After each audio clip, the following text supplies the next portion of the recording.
Hi everybody, Creative Katie, Karen Burchill here. Welcome to my channel, Mixed Media Creations. Follow me on all my social media. Search for Creative Katie in all these social media places and you're sure to find me. If you wish to support my channel, you can shop through my Amazon influencer links or make a direct donation through my PayPal link. Both can be found in the description box below. Thank you to those of you who are subscribers. If you're not a subscriber, hit the subscribe button on the lower right-hand corner. For everyone, click on the bell. Select the option to be notified as soon as I upload. Today's art journal page is called Follow Your Joy. So I'm working in my Canson Mixed Media 7x10 art journal. And I'm flipping through here, and if you like some of these pages and you want to see how I've created some of these pages, most of these there are tutorials in my playlist, art journal tutorials. I'll put a link to one of them and you can check them out. So typically I start with gessoing the page, and I've taped off the coil end, and that keeps the gunk from getting into the coils, and then I get a nice straight edge along that side. So I'm going back to my blues. I want kind of a sky background, so I have light blue permanent, Prussian blue, and yellow green. And I've just put that on my Tim Holtz glass media mat, and I'm going to paint this on. Today I'm actually using a paintbrush. I don't often, but I do not want to get this all blended. I want to see the distinct colors, different colors, the three that I'm putting on, as well as the colors that they make when I do blend. I'm thinking this will just be the backyard. My husband and I just did a trip to Bouchard Gardens here in Victoria, BC, and it was beautiful. And so I just wanted to recreate some of that feeling. And I thought, oh, good backdrop is blues and greens.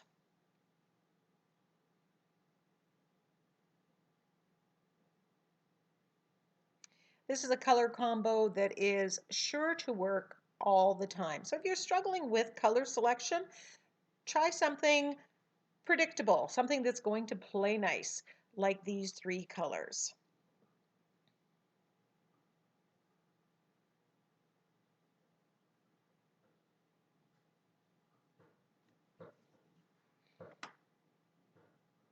I just wanted a little darker in some areas, so I'm just going to add to that.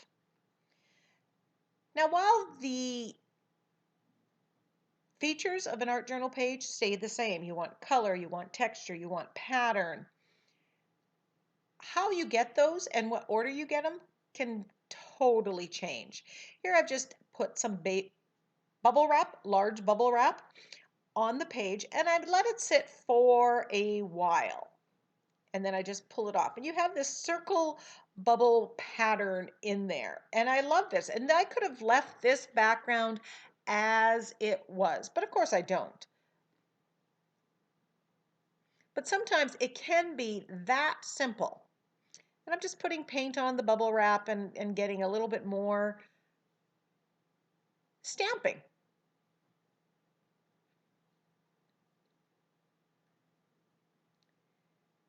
So I've dug out some of my homemade stamps. This is a swirl stencil that I made with fun foam, and I'll put a link to that video. These are wonderful additions to your stash. And I'm just using archival ink because it's permanent, and I'm not gonna run into trouble with it reactivating later.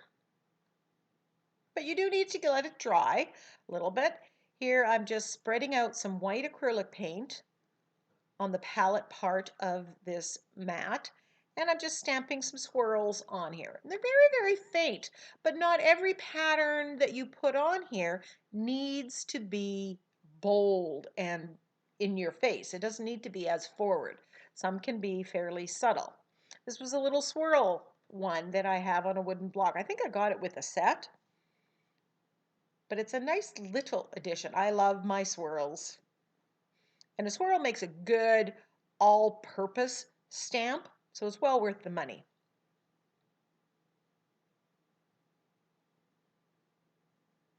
Now I have this hydrangea stamp, and I thought, you know what?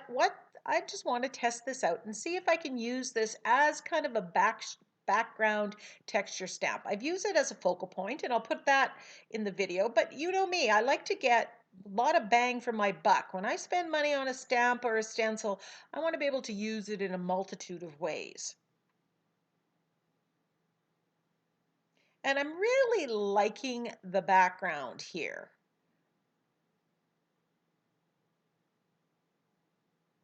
And I'm sad that I did not take a picture of it before I went on and added a focal image. You know, when you use your stamps with acrylic paint, you do need to take the time to clean them out. And I just spray some of my Murphy's oil soap mixture, which is just Murphy's oil soap and dish soap and water, and spray that on and just rub it. Here I'm using the script stamp. So when I'm stamping, some are bolder, some are very fine, and it's good to have a mixture. Look at that loveliness. I'm loving the background right here. Now I'm going to admit right now that I have been going through an artist block of ways. I go into the studio and I'm overthinking everything and just really struggling. Nothing seeming to come easy. So I'm just trying to push my way through it by forcing myself. You know, I'm picking colors I like, I'm picking themes that I like. I just want to get back into creating. I think I just, you know, things were so busy and hectic that I think I just tired myself out. So I want that to come back. This is a Crafter's Workshop stencil, and it comes in the two sizes. And I was thinking here that I was going to use bits and parts from both of them. I ended up using just the whole of the 12 by 12 stencil. And I start off with the flower over here. And I'm just putting gesso through the stencil, and I'm just blocking off some of that background. I just thought that because some of those colors can be pretty dark, I wanted the pink that I'm going to want to do the stencil in to show up a little bit more. So I wanted to white out the area first. And that's what I'm using with gesso. If you don't have gesso, you can use white paint. I could have just as easily have grabbed that. And you know, when I look at this, when you flip this up, I'm almost wishing I had left it white. But what I do is I take the quinacridone magenta and gold and I mix it up and it makes a metallic coral that is dreamy. Try mixing your gold and your silver with your colors of paint.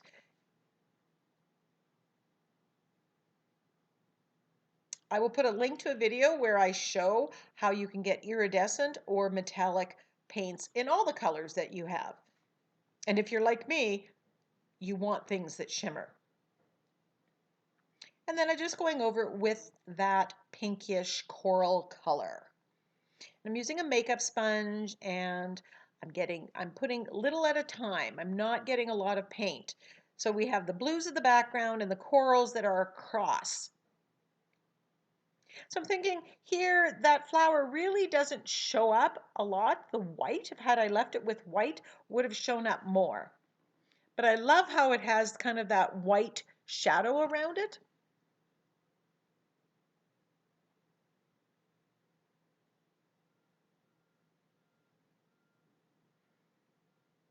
And there I'm thinking I'm going to use the Follow Your Joy, the sentiment part of the smaller stencil. So I'm just trying to get the actual composition placement in line.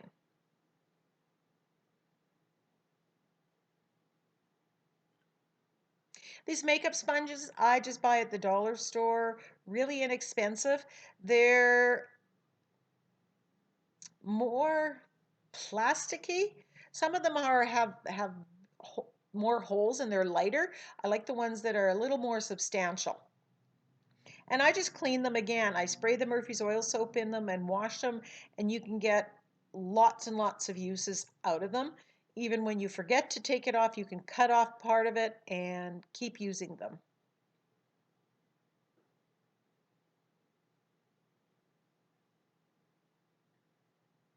So my joy is creating as well as gardening and flowers. So this kind of combines both of my joys.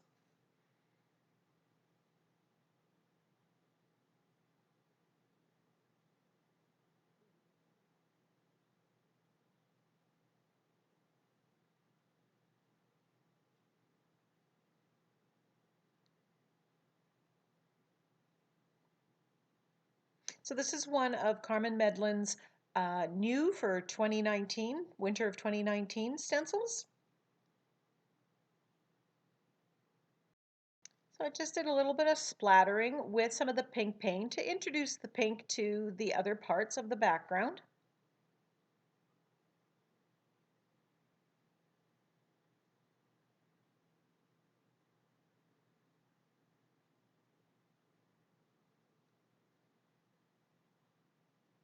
And then of course you have to make sure that that is completely dry, because when you have the blobs of paint, they tend to take a little more time to dry.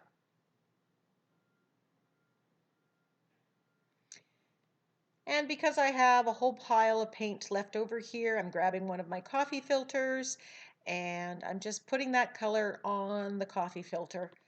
And I will, at some later point, probably do some stenciling on here or stamping, and this will go and become one of my collage papers.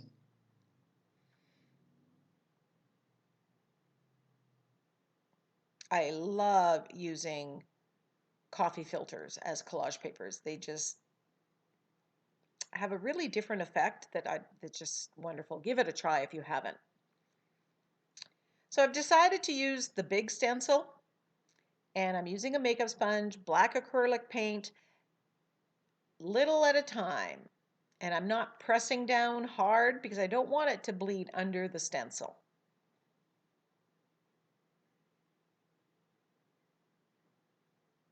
Now they have the follow your joy in a certain way. I do kind of play a little bit with the placement of those to make it fit my page.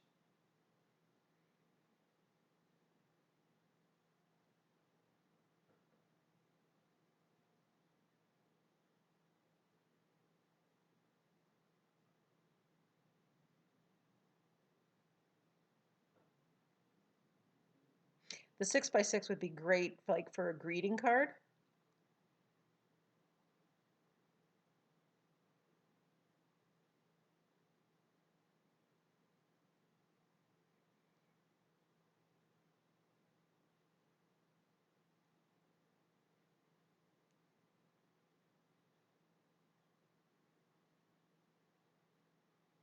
Now the your there isn't as bold, which is one of the reasons why I chose to use the bigger stencil, because I wanted it bold. I figured this background's pretty busy. There's a lot going on.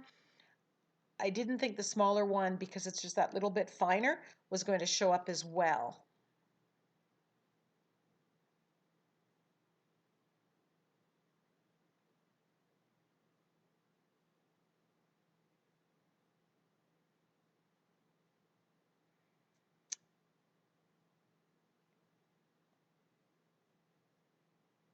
And I'm just using the makeup sponge that already has the black paint on it to edge the page.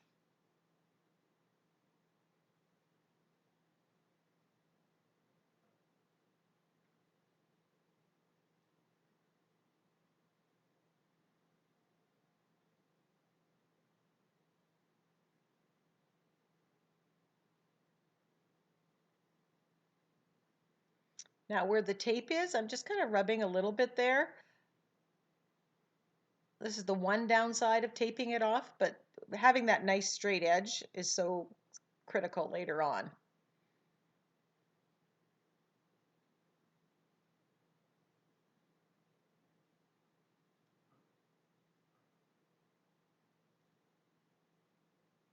And I just want a little bit more contrast. But with most things, I start with a little bit and you can always add more. It's really difficult to take it away, but you can build up to get the effect that you like.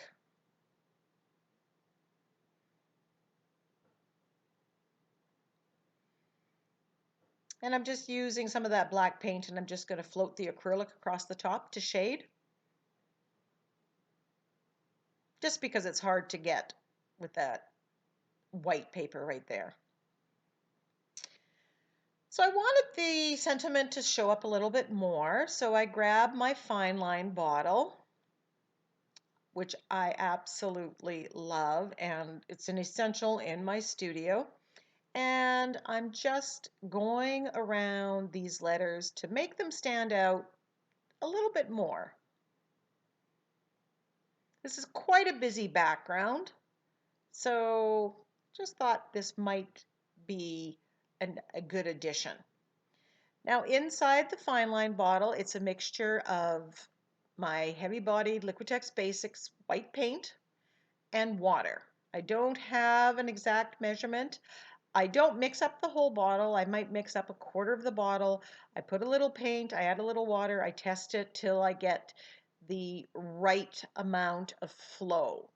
I am not putting a whole lot of pressure on this bottle to get it to come out. If you're really having to press, your paint is too thick, add more water.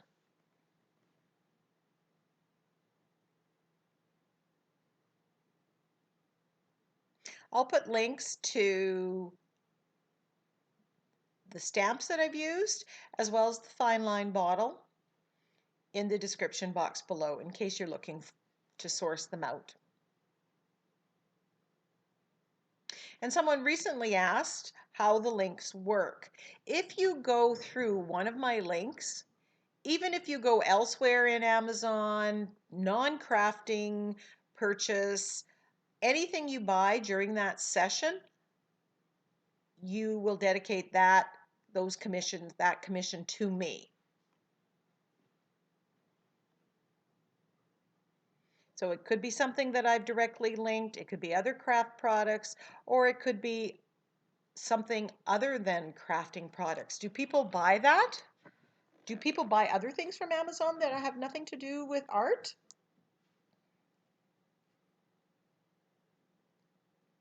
And I just do little pieces at a time, and I find it works best if I'm pushing away as opposed to moving it towards you.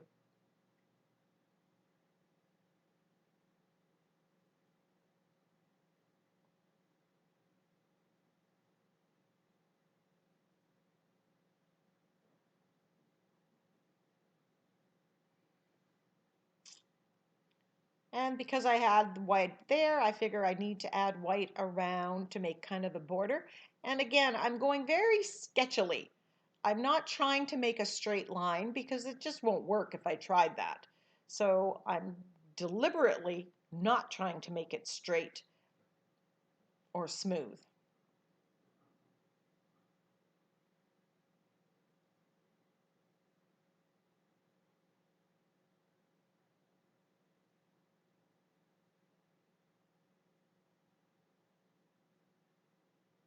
So there's close-ups of the finished page. Thank you for joining me. If you like the video, leave me a comment, give me a thumbs up. That tells YouTube you like it. Go watch some more of my videos and share what you create in my Facebook group. Love to see what you create. Bye.